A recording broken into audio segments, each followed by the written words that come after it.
നിന്റെ കാര്യം മുഴുവൻ ഏട്ടത്തെ നോക്കിക്കോളും. അതിനിപ്പോ നീ വിവാഹം കഴിക്കണമെന്നൊന്നുമില്ല. കണ്ണാടിക്ക് മുന്നിൽ നിന്ന് തന്റെ മുടി ഒതുക്കുന്നതിനിടയിൽ മാളവിക പറഞ്ഞ ഈ വാക്കുകൾ അദ്വൈതിനെ ഒന്ന് ഞെട്ടിച്ചു. അവളുടെ ശബ്ദത്തിൽ ഒരു വല്ലാത്ത അധികാരസ്വരമുണ്ടായിരുന്നു. എപ്പോഴും ചിരിച്ചുകൊണ്ട് സംസാരിക്കുന്ന തന്റെ ഏട്ടത്തിയമ്മയുടെ മുഖത്ത് അപ്പോൾ കണ്ട ഭാവം അവന് പരിചിതമായിരുന്നില്ല. എന്താ ഏട്ടത്തി ഇത്? വെറുതെ ഓരോ തമാശകൾ പറയാതെ എന്നവൻ പറഞ്ഞ് ചിരിച്ചു തള്ളാൻ ശ്രമിച്ചെങ്കിലും മാളവികയുടെ കണ്ണുകൾ അവനെ തന്നെ പിന്തുടരുന്നുണ്ടായിരുന്നു. അനന്തുവിന്റെ ഭാര്യയായി ആ വീട്ടിലേക്ക് വന്ന അന്നു മുതൽ മാളവികയുടെ ലോകം അദ്വൈതിനെ ചുറ്റിപ്പറ്റിയായിരുന്നു. സത്യത്തിൽ മാളവിക ആഗ്രഹിച്ചതുപോലെ ഒരു ഭർത്താവായിരുന്നില്ല അനന്തു. അവളൊരു വൈറ്റ് കോളർ ജോബുള്ള ഒരാളെയായിരുന്നു ഭർത്താവിന്റെ സ്ഥാനത്ത് കണ്ടത്. എന്നാൽ അനന്തുവിനെ പോലെ ഒരു കൃഷിക്കാരനെയാണ് അവൾക്ക് കിട്ടിയത്.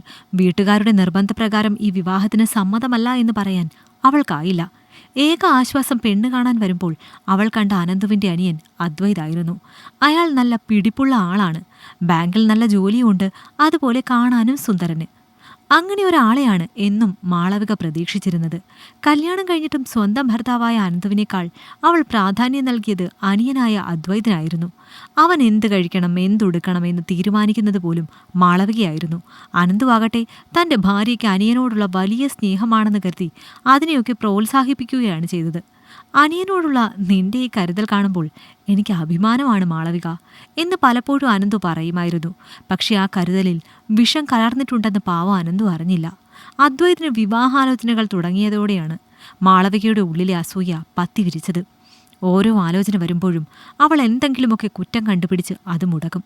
അദ്വൈത്, ആ പെണ്ണ് നിനക്ക് ചേരില്ല, അതിന് ഒട്ടും മുടിയില്ല, നിറവില്ല എന്നെല്ലാം പറഞ്ഞ് പല കല്യാണ ആലോചനകളും മുടക്കിയത് മാളവികയായിരുന്നു. അവളുടെ മനസ്സിലെ കാപട്യം ആർക്കും തിരിച്ചറിയാൻ കഴിയാത്തതുകൊണ്ട് അവരെല്ലാം അവൾ പറഞ്ഞത് വിശ്വസിച്ചു. എന്നാൽ അദ്വൈത് അഞ്ജലി എന്ന സുന്ദരി പെൺകുട്ടിയെ കണ്ട് ഇഷ്ടപ്പെട്ടപ്പോൾ മാളവികയ്ക്കത് നിസ്സഹായയായി നോക്കി നിൽക്കാനേ കഴിഞ്ഞുള്ളൂ. സ്വന്തം ഇഷ്ടപ്രകാരം അഞ്ജലിയെ വിവാഹം കഴിക്കാൻ തീരുമാനിച്ചതോടെ മാളവികയുടെ നിയന്ത്രണം വിട്ടു. പുറത്ത് ചിരിച്ചുകൊണ്ട് നിന്നപ്പോഴും അവൾ ഉള്ളിൽ അഞ്ജലിയെ തകർക്കാനുള്ള പദ്ധതികൾ മെനയുകയായിരുന്നു. നാട്ടുകാർ എന്തു വിചാരിക്കുമെന്ന പേടികൊണ്ട് മാത്രമാണ് അവൾ ആ കല്യാണത്തിന് തടസ്സം നിൽക്കാതിരുന്നത്. വിവാഹം കഴിഞ്ഞ് അഞ്ജലി ആ വീട്ടിലേക്ക് വന്നതോടെ മാളവിക സ്നേഹനിധിയായ ഒരു ഏട്ടത്തിയമ്മയെപ്പോലെ പെരുമാറാൻ തുടങ്ങി. അതോടെ ആ രണ്ട് സഹോദരങ്ങളും തങ്ങളുടെ വീട്ടിൽ സാധാരണ വീടുകളിലെ പോലെ ഈ പ്രശ്നങ്ങളൊന്നും ഉണ്ടാവില്ല എന്ന് സമാധാനിച്ചു. ക്രമേണ മാളവികയുടെ സ്വഭാവം അഞ്ജലി മനസ്സിലാക്കാൻ തുടങ്ങി. അനന്തുവോ അദ്വൈതോ ഇവിടെ ഉണ്ടെങ്കിൽ മാളവിക അഞ്ജലിയോട് വലിയ സ്നേഹം അഭിനയിക്കും. എന്നാൽ അവർ ആരും കാണാതെ അവളോട് ക്രൂരമായി സംസാരിക്കും. ഒരു ദിവസം അടുക്കളയിൽ വെച്ച് മാളവിക അഞ്ജലിയോട് പറഞ്ഞു, അഞ്ജലി, ഈ വീട്ടിൽ കാര്യങ്ങൾ നടക്കുന്നത് എൻ്റെ ഇഷ്ടത്തിനാണ്. അദ്വൈതനെ നിനക്ക് കിട്ടിയെന്ന് നീ കരുതുന്നുണ്ടാകും. പക്ഷേ അവൻ്റെ മനസ്സിപ്പോഴും എൻ്റെ കൈപ്പിടിയിലാണ്. അഞ്ജലി ആദ്യം ഇത് കേട്ടത് തകർന്നുപോയി. ഒരേട്ടത്തിയമ്മ എന്തുകൊണ്ടാണ് ഇങ്ങനെയെല്ലാം സംസാരിക്കുന്നത് എന്ന് അവൾക്ക് മനസ്സിലായില്ല.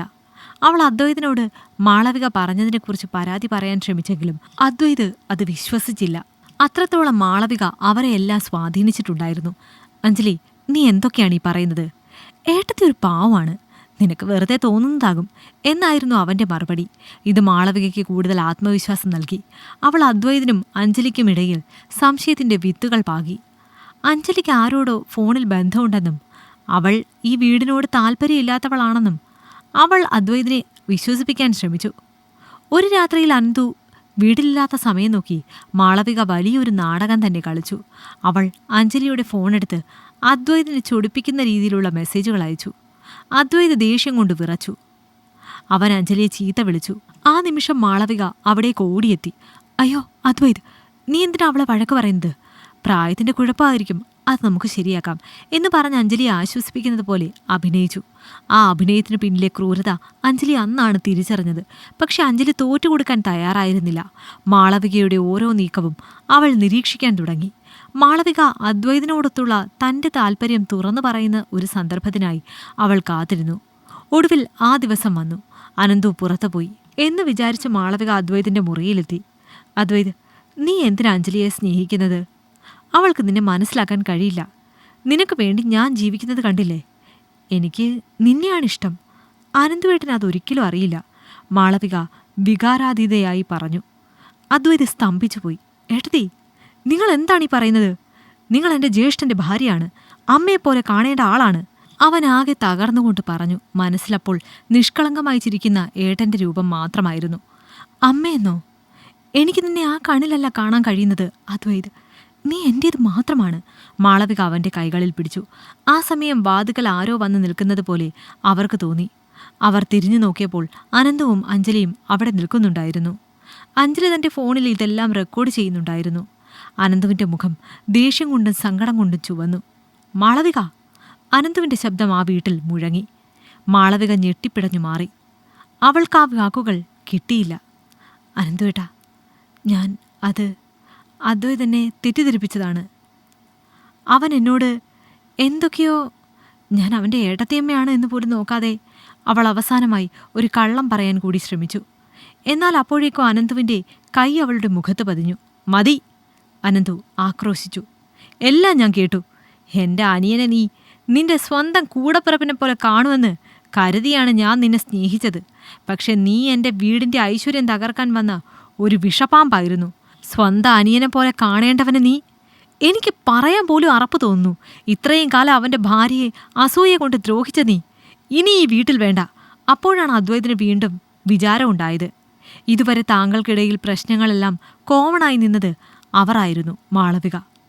അപ്പോൾ ഇതെല്ലാം ഇവരുടെ പണിയാണ് എന്ന് അവൻ മനസ്സിലാക്കി. അദ്വൈത് അഞ്ജലിയുടെ അരികിൽ ചെന്ന് അവളുടെ കൈകൾ ചേർത്ത് പിടിച്ചു. എന്നോട് ക്ഷമിക്കഞ്ജലി, വൈകിപ്പോയി എന്നറിയാം.